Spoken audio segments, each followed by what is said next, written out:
अस्सलाम वालेकुम, hi everyone, welcome back to my channel. मैं हूँ साइमा और आप सबको अपने चैनल में वेलकम कहती हूँ। एक नए व्लॉग के साथ फिर हाजिर हूँ। आई होप आज का व्लॉग भी आपको पसंद आएगा, और अगर पसंद आ जाएगा तो प्लीज़ को लाइक शेयर और कमेंट तो ज़रूर कर दिया करें। Thanks for watching. तो चलिए जी स्टार्ट करते हैं। मॉर्निंग से आज का व्लॉग शुरू हुआ है। फजर के टाइम से ही मैं उठ गई थी, नमाज़ पढ़ी है।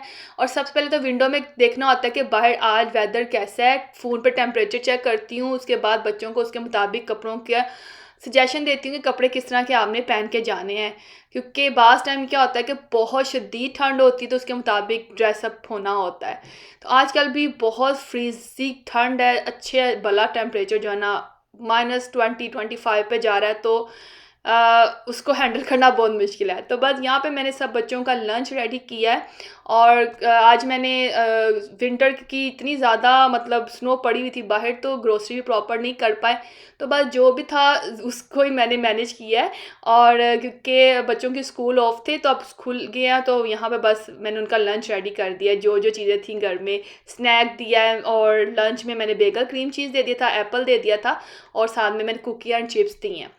तो अपना ड्राइवे हमने सुबह ही क्लीन कर लिया था, क्योंकि यहाँ पे ड्राइवे क्लीन किए बगैर बच्चों को स्कूल भेजना भी मुश्किल है, क्योंकि बच्चे स्लिप हो जाएं तो वो भी एक बहुत ही डेंजरस है।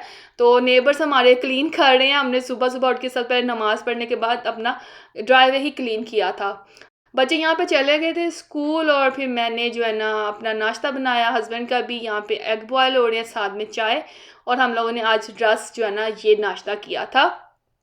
तो चाय का मैंने बड़ा कप बना लिया था। तो यहाँ पे सब चले गई और मैं हूँ घर में अकेली, तो मैंने कहा मैं खाना रेडी कर लेती हूँ। और खाने में मैं आज चिकन बिरयानी बना रही हूँ।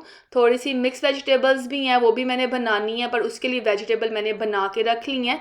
लेकिन प्रेफर मैं ये कर रही हूँ कि मैं पहले बिरयानी का मसाला रेडी कर लूँ।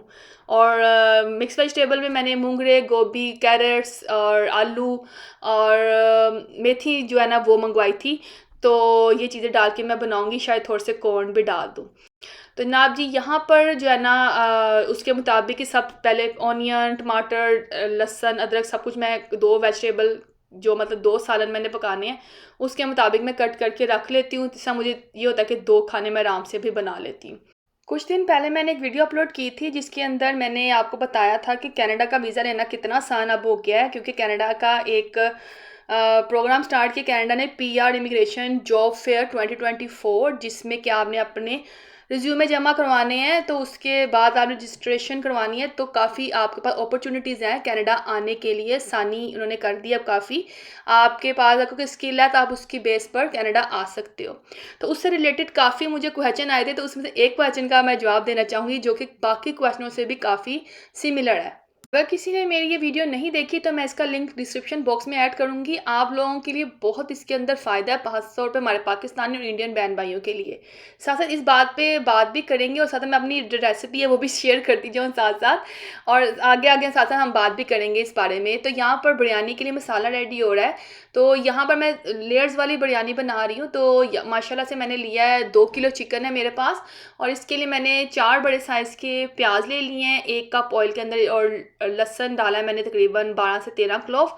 इसको हम लाइट पिंक सा कर देंगे, और साथ ही जब हल्का सा ये मतलब लाइट पिंक सा हो जाएगा तो हम इसके अंदर चिकन को ऐड करेंगे।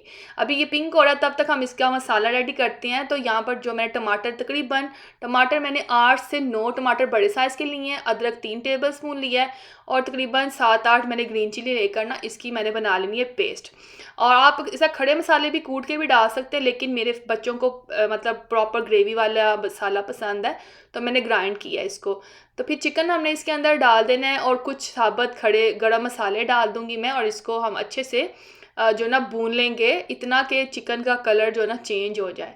और इसके बाद हम इसके अंदर कुछ बेसिक मसाले डालेंगे, नमक, रेड चिली पाउडर, सूखा धनिया पाउडर, ज़ीरा, हल्दी, कलवंजी, ये सब आपने टेस्ट के मुताबिक ऐड करने हैं। साथ ही हम इसके अंदर डालेंगे कोई सा भी आपका फेवरेट बिरयानी मसाला। तो मैं इस तरह करती हूँ कि आधा पैकेट बिरयानी मसाला डाल देती हूँ, और बाकी सारे मसाले घर के ऐड कर देती हूँ।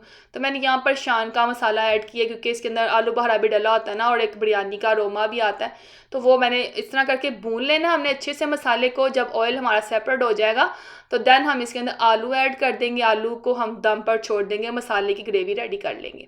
और साथ में मैंने चावल बॉईल कर दिए थे, चावलों की लेयर लगानी है एक, और एक बिरयानी की लेयर लगाएंगे हम साथ।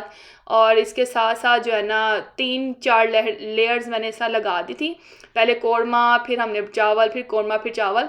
इस दफ़ा के चावल मुझे बिल्कुल पसंद नहीं आए, मैंने बॉयल किए हैं और चावलों का आप लुक देखें कि बिल्कुल मतलब छोटे छोटे चावल लग रहे हैं। हालांकि चावल मैंने वही यूज़ किए हैं जो मैं ऑलवेज़ लाती हूँ, लेकिन पता नहीं बैग ठीक नहीं आया, क्या इशू है।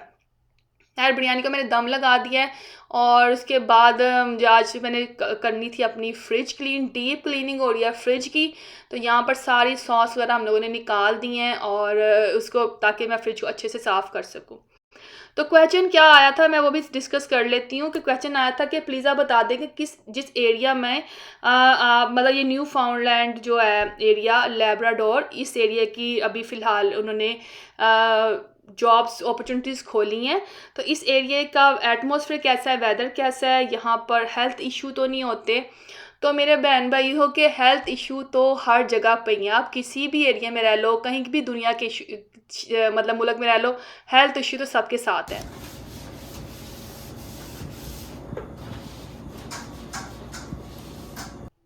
हेल्थ इशू तो हर जगह पर ही होते हैं, लेकिन ये है कि यहाँ पर डेफिनेटली आपको अच्छा एटमॉस्फेयर मिलता है, तो आपको हेल्थ इशू उस हिसाब से कम होते हैं। जैसा कि हमारे मुल्कों में हेल्थ इशू बहुत ज़्यादा है, बल्कि देखा जाए तो, और उतनी फैसिलिटीज़ नहीं है। यहाँ पर ये है कि अगर हेल्थ इशू होते हैं, वो तो हर नेचुरल थिंग है ना, इंसान है, बीमार हो जाते हैं, जानवर बीमार हो जाते हैं, वो कहीं पे भी दुनिया के किसी भी एरिया में रहते होंगे, तो बीमारी तो आने पे आ सकती है, इसको कोई रोका नहीं जा सकता।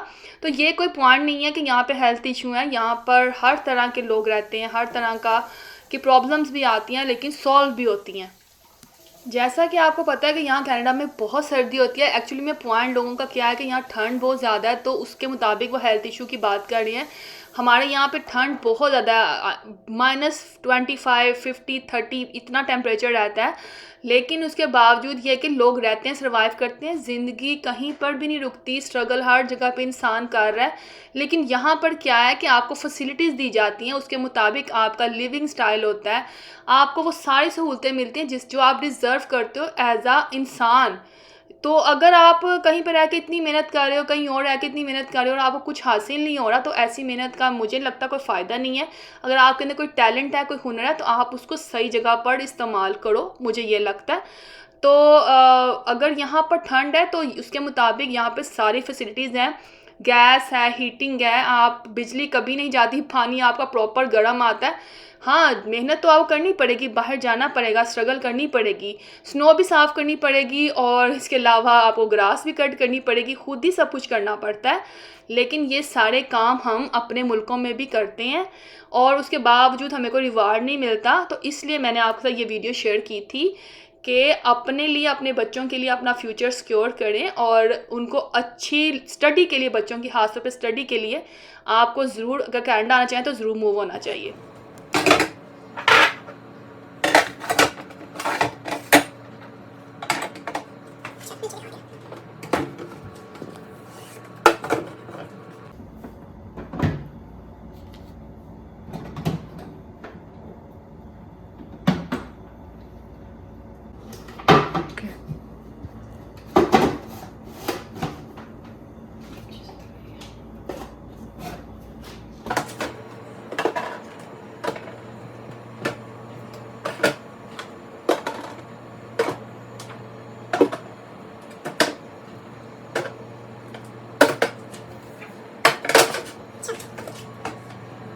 आपसे बातें करते करते मैंने फ्रिज का डोर भी क्लीन कर लिया, और फ्रिज के डोर में आपको पता है सारी ज़्यादातर सब लोग सॉस, मिल्क, इस तरह की चीज़, क्रीम, ये सब चीज़ें रखते हैं।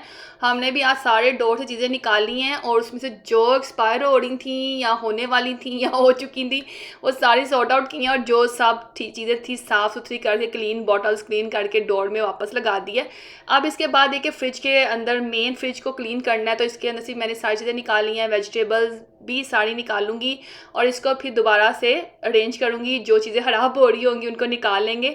कभी कभी तो बहुत अच्छे से चीज़ें मैनेज हो रही होती हैं और कभी कभी लापरवाही भी हो जाती है, जिसके लिए ही तो डीप क्लीनिंग होती है कि जी डीप क्लीनिंग कर लें एक दफ़ा, तो फिर उसके बाद आपके आराम से कुछ टाइम निकल जाता है। तो यहाँ पे भी अब हमारे फ्रिज के साथ थोड़ी सी लापरवाही हुई हुई है और यहाँ पर मैं वेजिटेबल्स और फ्रूट्स को अलग-अलग करूँगी और साथ में हमने सारा इसको अच्छे से डीप क्लीन कर लेना है। बाकी सब चीज़ों को मैंने वॉश कर लिया था। अब ये जो शीशे के ट्रे हैं इनको भी मैं निकालूँगी, जिसमें वेजिटेबल्स के जो बास्केट्स हैं इनको भी निकाल कर हम सॉर्ट आउट करेंगे और इनको वॉश करके टॉवल से ड्राई करके तो दैन दोबारा मैं फ्रूट्स और वेजिटेबल अलग-अलग सेक्शन में डालूँगी।